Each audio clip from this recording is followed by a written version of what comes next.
No me gusta la realidad que vivo. Ese es el tema, la reflexión que quiero compartir con ustedes hoy. Y bueno, esto puede ser tu realidad. O sea, hoy puedes estar viviendo esto. Yo también. Muchas veces nos toca vivir una realidad, nos toca vivir situaciones, el día a día que realmente no son para nada agradables. ¿Cómo enfrentarlos? Y bueno, hoy no pretendo dar todas las respuestas, pero sí algunas sugerencias. Porque muchas veces, y tal vez la mayoría de las veces, las circunstancias van a seguir allí, no van a cambiar. Nuestra tendencia natural es a que las circunstancias cambien para yo tener una realidad mejor, una realidad que yo pueda aceptar. Pero muchas veces eso no sucede y sin embargo tenemos que seguir adelante. Hoy pretendo, con la ayuda de Dios, dar algunos tips que pueden, esperemos, sea de utilidad. Bueno, no sé si yo dijera capax, si dijera esta frase, ¿no? Capax. ¿Qué es lo que viene a tu mente? Me parece a mí, por ahí me equivoco, que a la mayoría de ustedes esta frase resumida, capax, no les dice nada. Y es probable. Capax es una serie del autor Jean Breuer. Una serie que tiene, no sé si 5 o 6 libros. Incluso hubo una adaptación a una película. Y es interesante algunas ideas que plantea en esta serie de ciencia ficción, de paso. En esta serie hay un hombre, el protagonista, podríamos decir así. Le toca vivir una situación muy dura, durísima, un trauma muy grande, la pérdida de su familia de manera en manos de un asesino, ¿sí? Y esa realidad es tan insoportable para él, es tan insoportable, él no puede resistir vivir esa realidad, es tan insoportable, que él inventa en su mente una realidad alternativa en base a algunos recuerdos que tenía de algunas enseñanzas de astronomía que le había enseñado el padre, que también había muerto en un accidente, ¿no?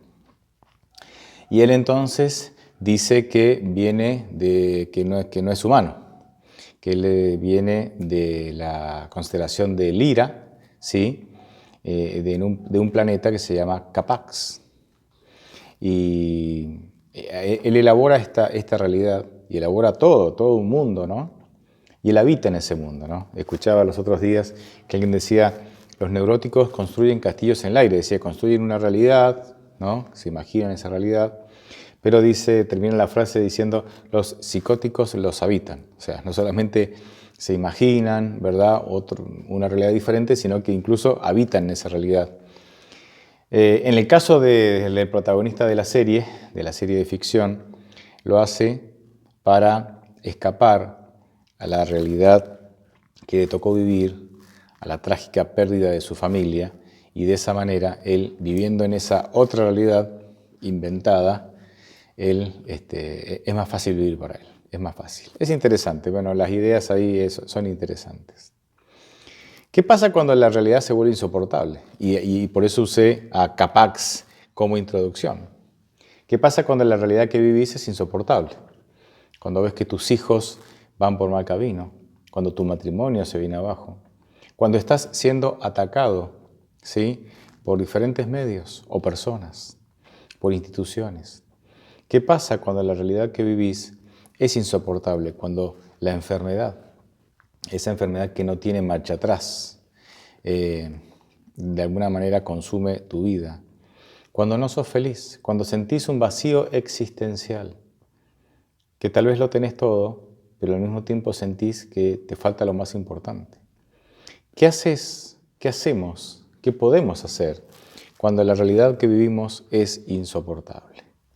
Bueno, yo les propongo que nosotros podamos entender, ¿sí?, o empezar a entender qué es la realidad y a partir de ahí cómo poder modificarla. Por lo menos algunos de los muchísimos consejos que se podrían dar sobre cómo modificarla. Bueno, me parece a mí que podría comenzar diciendo que nuestra realidad, nosotros en realidad la construimos. La construimos. Hay una línea de pensamiento que habla de que la realidad se construye, que la realidad no es objetiva ni absoluta, sino que se construye.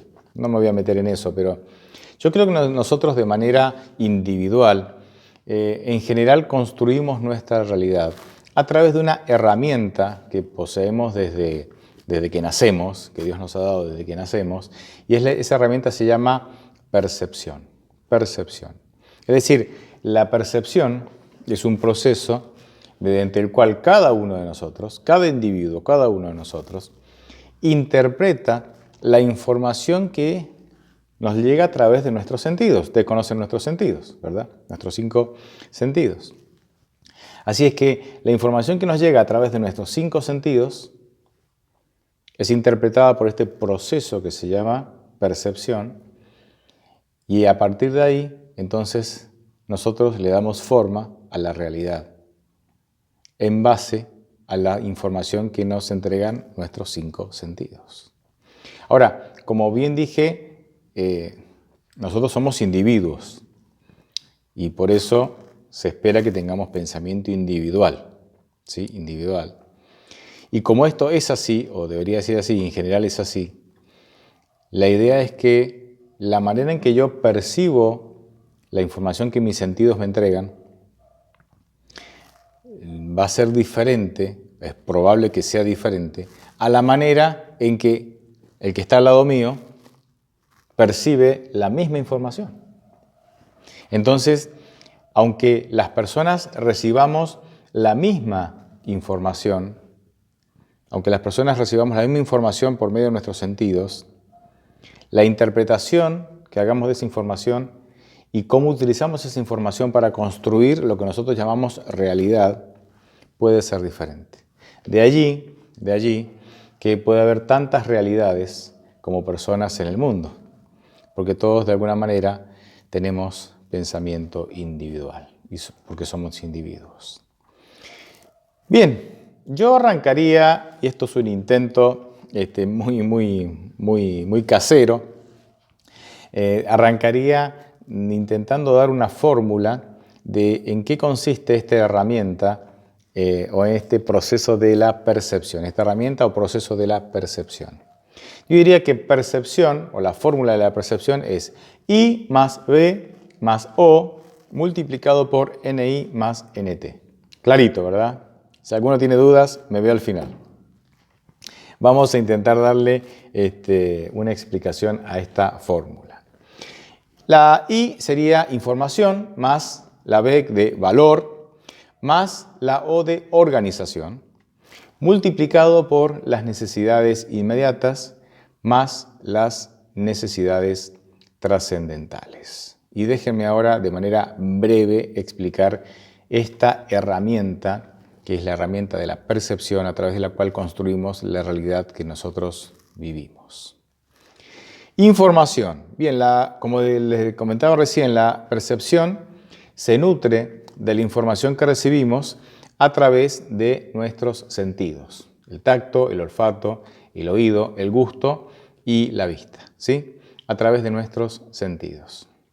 Así que esa es la información de la cual se va a nutrir este proceso o esta herramienta de la percepción.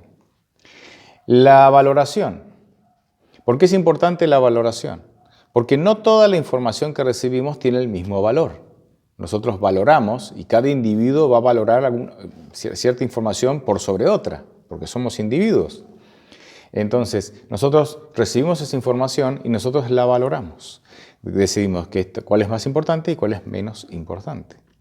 La valoración le da inmediatamente y de manera inequívoca, o sea, irremediablemente, la valoración le da lugar a la organización. Porque nosotros organizamos la información que recibimos en base al valor que le dimos.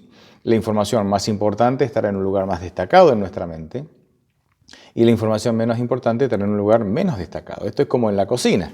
Los utensilios de cocina que uno considera más valiosos, porque son los que más usa, están en un lugar más destacado, es decir, más a mano, y los utensilios de cocina menos valiosos están ahí en el fondo de algún cajón por ahí porque se usa muy poco.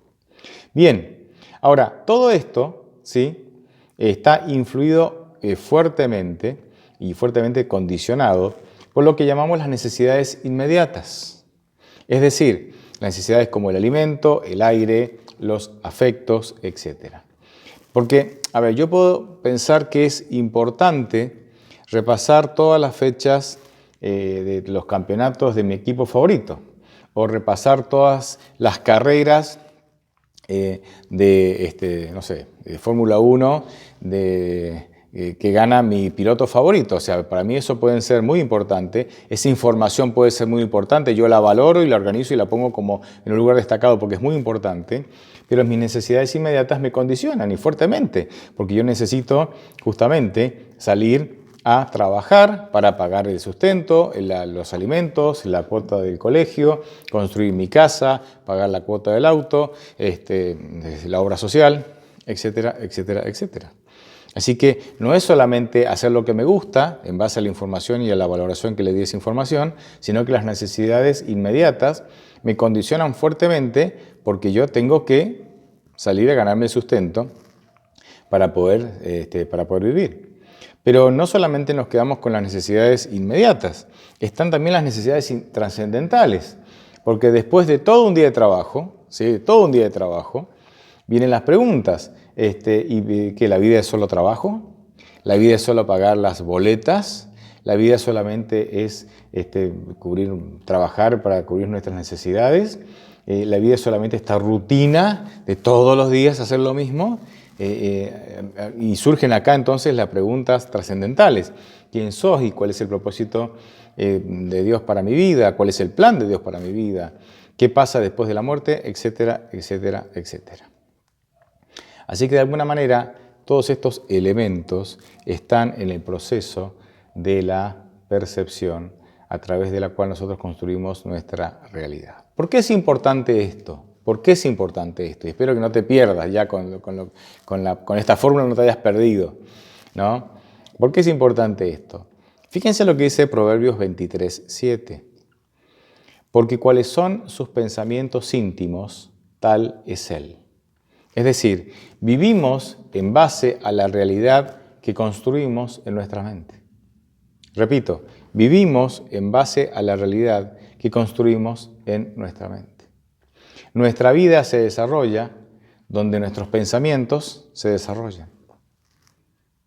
Y el concepto de realidad se desarrolla ¿dónde? ¿Se desarrolla dónde?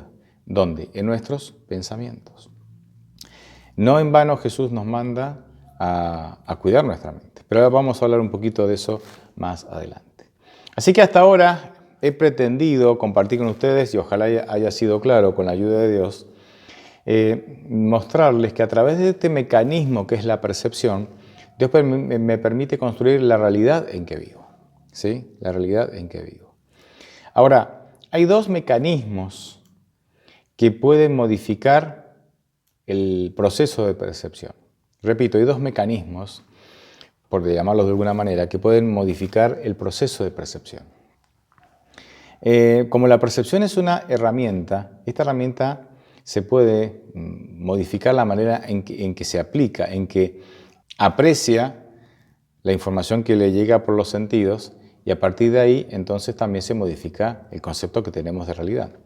El primer mecanismo que modifica a la herramienta de la percepción es la propia información. Pero ustedes miran, pero la información no era parte de la fórmula, sí.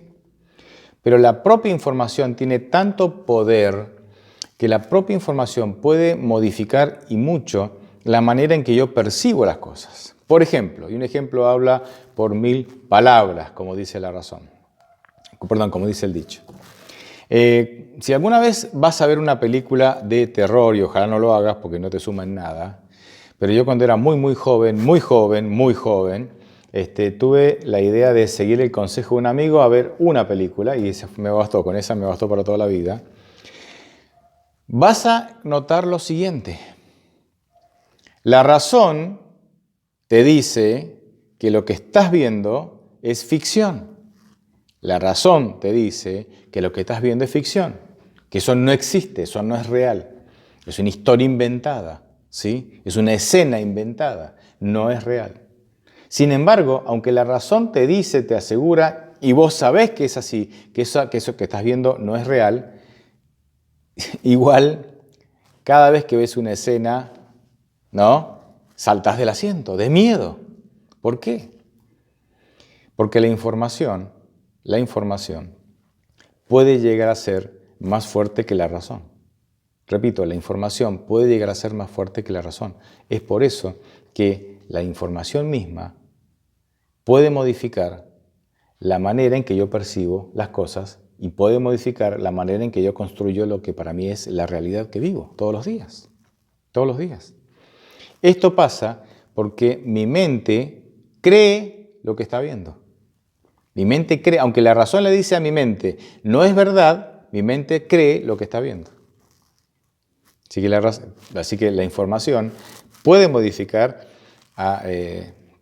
la manera en que yo percibo y construyo la realidad, porque la información incluso puede ser más fuerte que la razón. Y esto no es nuevo, muchos lo sabían. Hitler logró mucho de lo que logró gracias al aparato propagandístico que tenía, entregando la información de determinada manera para hacerle creer a todo el país de que su proyecto era un proyecto genial, llevarse el mundo por delante y asesinar a millones. Y la gente lo apoyaba, Muy bien, de paso, justamente porque la información puede llegar a ser más fuerte que la razón. Dios nos aconseja en Proverbios 4:23, sobre toda cosa guardada, guarda tu corazón, porque de él mana la vida. O sea, Dios acá me está diciendo que yo tengo que guardar el corazón, en la Biblia, ¿verdad? En el pensamiento hebreo, es la mente, es nuestra mente. Dice, guarda tu mente, protege tu mente, porque de tu mente mana la vida, de tu mente fluye, ¿qué? La vida. Claro que sí. Nuestra mente, todo pasa por nuestra mente. Todo. La vida que vivimos, incluso los actos que realizamos, todos tienen su nacimiento, su génesis en nuestra mente. De ahí el consejo que nosotros cuidemos con qué alimentamos, con qué información alimentamos nuestra mente. Sería un tema para desarrollar toda una reflexión con respecto a eso. El segundo mecanismo que modifica la manera en que yo percibo las cosas y justamente percibo la información y justamente la manera en que yo construyo mi realidad es la fe. Es la fe. Y hay muchos casos bíblicos que de alguna manera nos ayudan a entender esto. Por ejemplo, Moisés, y esto lo dice Hebreos 11:27, dice, por la fe, Moisés dejó a Egipto no temiendo la ira del rey, porque se sostuvo como viendo al invisible. Es decir, la realidad de muchos, y tal vez la mayoría, era no nos podemos enfrentar a Egipto, es el ejército y el país más poderoso del mundo en ese momento. No, esa era la realidad, pero Moisés manejaba otra realidad. Para Moisés, él podía enfrentar, ¿sí?, a Faraón, que era el mayor oponente, el mayor y peor enemigo que uno podía llegar a tener. ¿Por qué? Porque él, por medio de la fe, veía que Dios, invisible a nuestros ojos, pero real por medio de la fe, estaba junto a él, apoyándolo, sustentándolo y llevando la obra adelante. Él entendía que era solo un instrumento. Entonces la fe modifica. Ustedes fíjense. Pero déjenme dar otros ejemplos. Los 12 espías, Números capítulo 13, menciona 12 espías que, ¿sí?, van a recorrer la tierra durante 40 días, Canaán, la tierra que el pueblo de Israel tenía que conquistar. 10 vienen, todos recibieron la misma información. O sea, todos vieron lo mismo, todos escucharon lo mismo, todos recibieron la misma información. 10 de ellos no tenían fe en Dios y en su poder, a pesar de todas las evidencias que Dios le había mostrado al liberarlos de Egipto con las 10 plagas, alimentándolos en el desierto con el maná, etcétera, etcétera, etcétera. ¿Sí? Bueno, 10 de ellos que no tenían fe dieron un informe negativo y falso. Cuando uno lee toda la historia, el informe era falso. Pero 2 de ellos que sí tenían fe decían sí es cierto, son gigantes, sí es cierto, tienen grandes ejércitos, sí es cierto, somos como langostas, sí es cierto, tienen ciudades amuralladas que nadie puede derrumbar, ¿verdad? Invadir. Es decir, todo es cierto, no negaban. O sea, estos dos, Josué y Caleb, estos dos espías, no negaban los hechos, no minimizaban los hechos. Sin embargo, la ventaja, la diferencia, era que ellos tenían fe. Y la fe les permitía elaborar, o sea, ante los mismos hechos, ante la misma información, la fe les permitía elaborar una realidad diferente. ¿Cuál es la realidad de ellos? A pesar de todas estas dificultades, el Señor nos regalará la victoria. Y los que no tenían fe, tenían la misma información, pero como no tenían fe, ¿qué realidad elaboraban? No vamos a poder, vamos a fracasar, nos trajeron aquí para morir, esto no tiene sentido. ¿Y cuál fue la reacción? Estos 10 convencieron al pueblo de matar a Josué, a Caleb y a Moisés, que lo querían apedrear.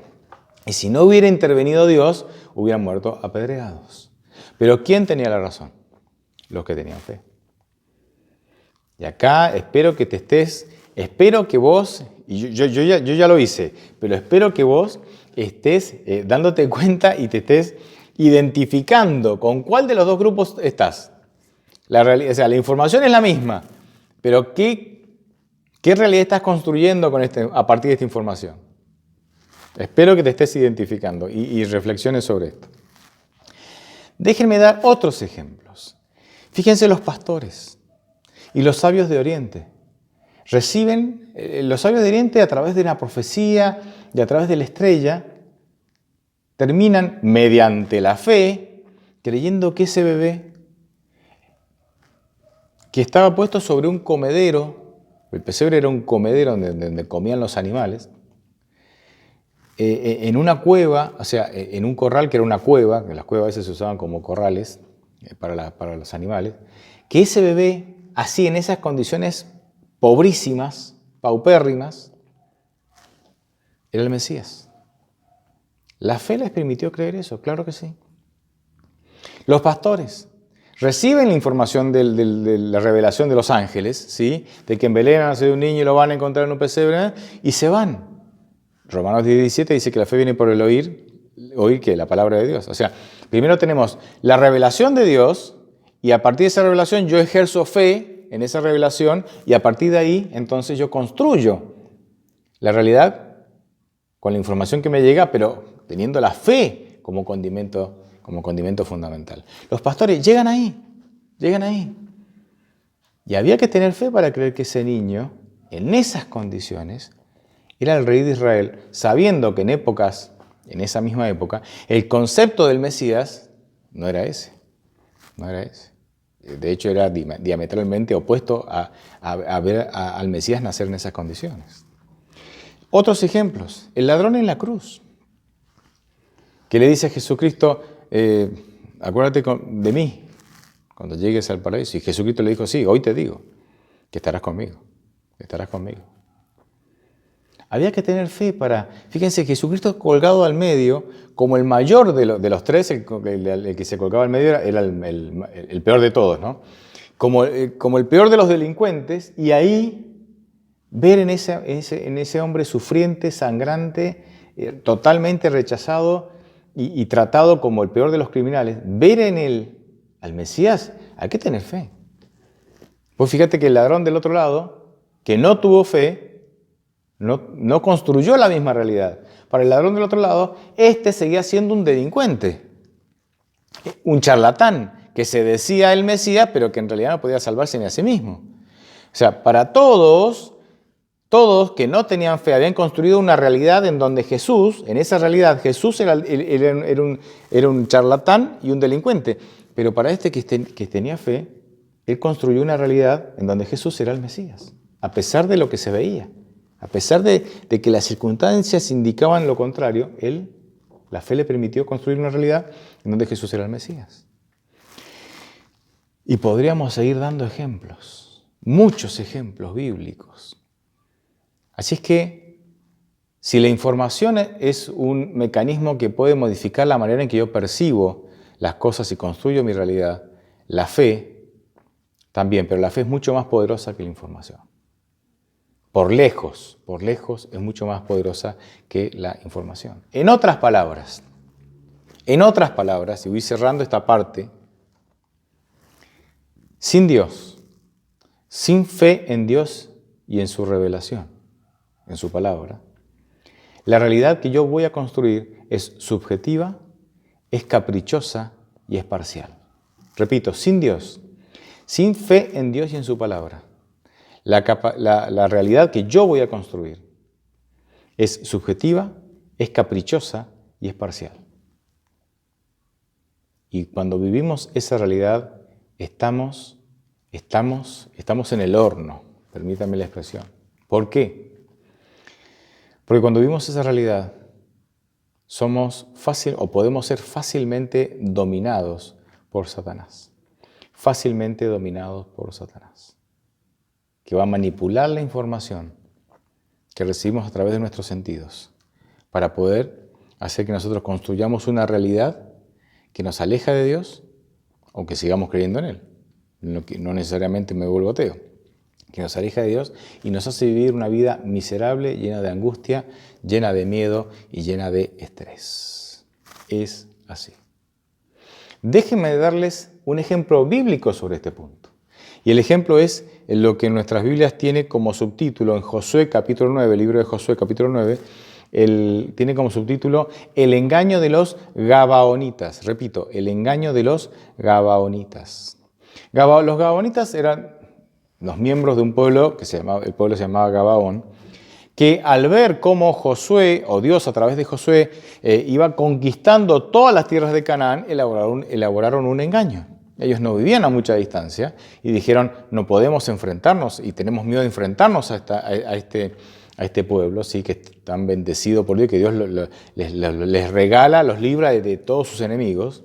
Entonces ellos se vistieron con ropas harapientas, con sandalias rotas y extremadamente desgastadas. Llevaban algunas bolsas con pan llenas de moho, ¿sí? Y los cueros, ¿sí? Los cueros en donde se transportaba el líquido para caminar largas travesías estaban todos rasgados y remendados, ¿no? Se habían dejado la barba, ¿sí? El pelo así desmarañado. Y entonces llegaron al campamento de Israel y dijeron, nosotros venimos de un pueblo muy lejano, muy lejano. Y miren la evidencia. Nuestras sandalias eran nuevas, nuestros vestidos eran nuevos cuando salimos y miren cómo están, totalmente destruidos y desgastados. Llevamos muchísimos meses viajando y viajando. Miren el pan que tenemos, lleno de moho. ¿Por qué? Porque es viejo. Miren los cueros, remendados, algunos ya no sirven más. Venimos de un lugar muy lejano. ¿A qué? A hacer las paces con ustedes. Para que si ustedes algún día llegan hasta allá, porque el Señor los va a bendecir y seguramente conquistarán aquella tierra tan lejana, nosotros podamos hacer las paces. La conclusión es que los israelitas cayeron en el engaño y juraron, ¿verdad? Y hicieron las paces con ellos. Pero fíjense lo que dice Josué 9:14, que es la conclusión de esta escena. Dice, los israelitas probaron las provisiones de los gabaonitas, pero no consultaron al Señor.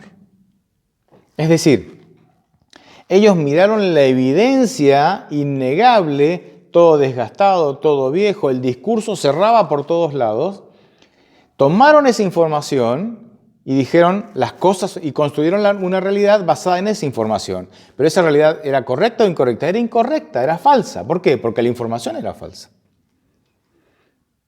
¿Cómo podrían haber evitado eso? Porque nosotros también recibimos información falsa todo el tiempo, de los medios, de todos lados.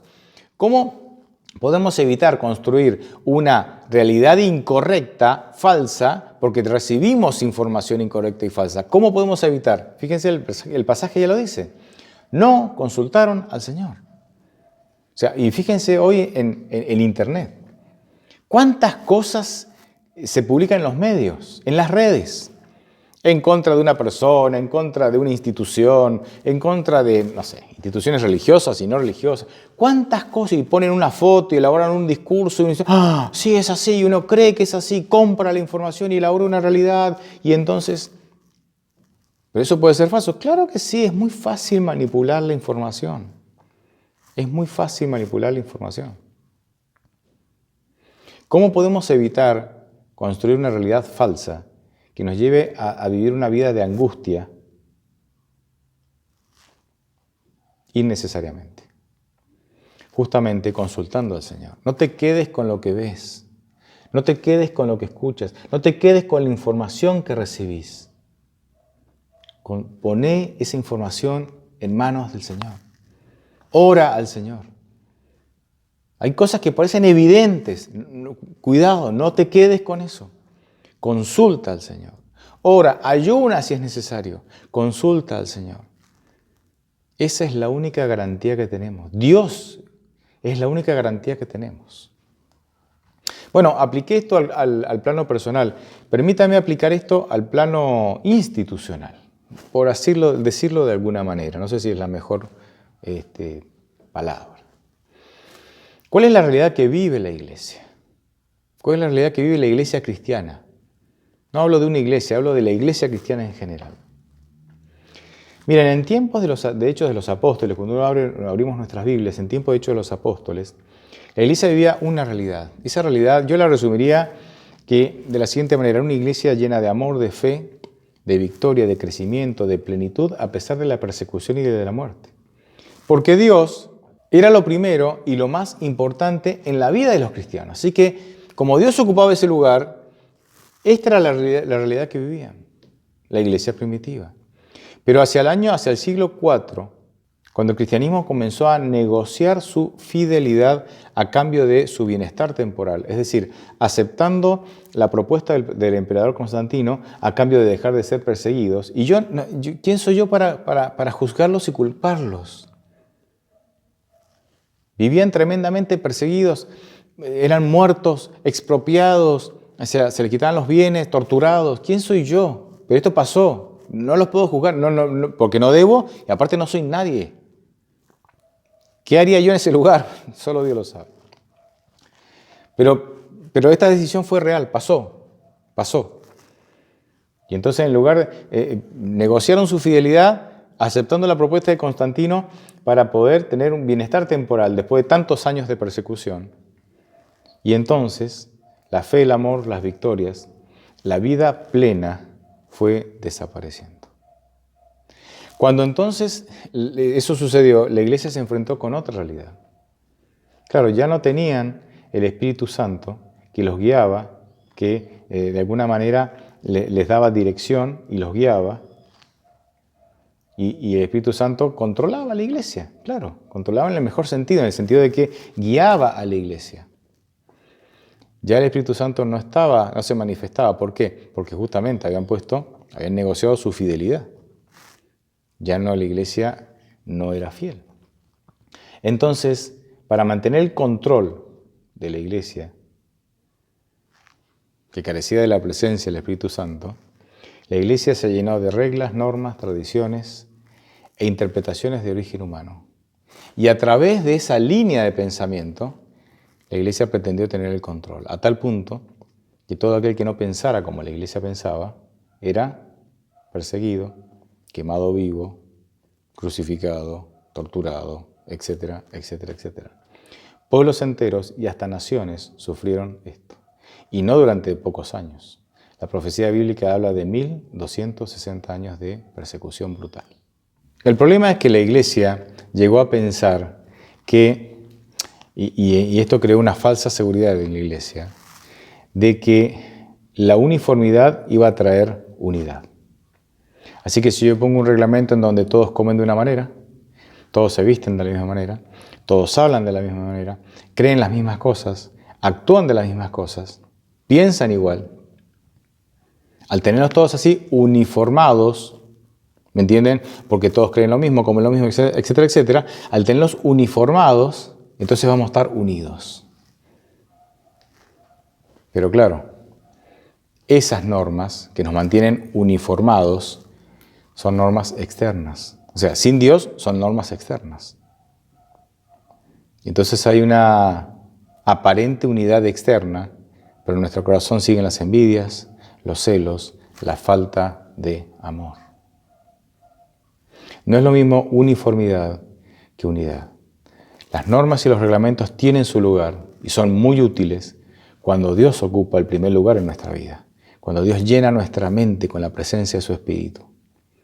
Las normas, los reglamentos, las tradiciones tienen su lugar positivo en el crecimiento y en la convivencia de la iglesia. Juan 17, 22 y 23 dice algo muy interesante. Yo les he dado la gloria, otras versiones dicen el poder, así que permíteme decir el poder. Yo les he dado el poder que me diste. Jesucristo está hablando con Dios. Dice, yo les he dado el poder que me diste para que sean uno, así como nosotros somos uno. Yo en ellos, tú en mí, para que sean perfectos en unidad, para que el mundo crea que tú me enviaste y que los has amado a ellos como también a mí me has amado. ¿Qué evidencia va a tener el mundo de que la presencia de Dios está en medio nuestro y de que realmente Cristo es el Mesías enviado por Dios? ¿Cuál es la evidencia de que vamos a estar unidos? Cuando el mundo vea al pueblo cristiano con personas tan diferentes, provenientes de culturas tan diferentes, todos individuales, y eso nos hace diferentes a unos de los otros. Que el pueblo cristiano con tantas diferencias sean uno, estén unidos, dice, perfectos en unidad, dice, entonces el mundo creerá que la propuesta del cristianismo es la mejor de todas.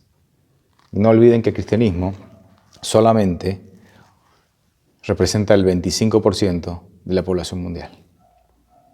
Todavía hay un 75% de personas que hay que alcanzar. Y no es que este 25% la tiene clara y están todos salvos.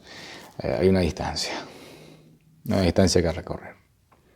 El mundo necesita entender desde la filosofía teórica y desde la práctica que la propuesta del cristianismo no es la mejor propuesta, es la única. Y para eso el Señor tiene que ser lo primero y más importante en nuestra vida. Que la fe, deseo que tengas una vida llena de fe y que la fe permita que vos puedas construir una realidad tal que no importa la situación angustiante que estés viviendo, la fe te permita creer que se puede en Cristo, porque todo lo puedo en Cristo y porque la esperanza te da fuerzas para seguir adelante, porque esa esperanza no es de origen humano, es de origen divino. Ojalá esa sea nuestra realidad. Amén.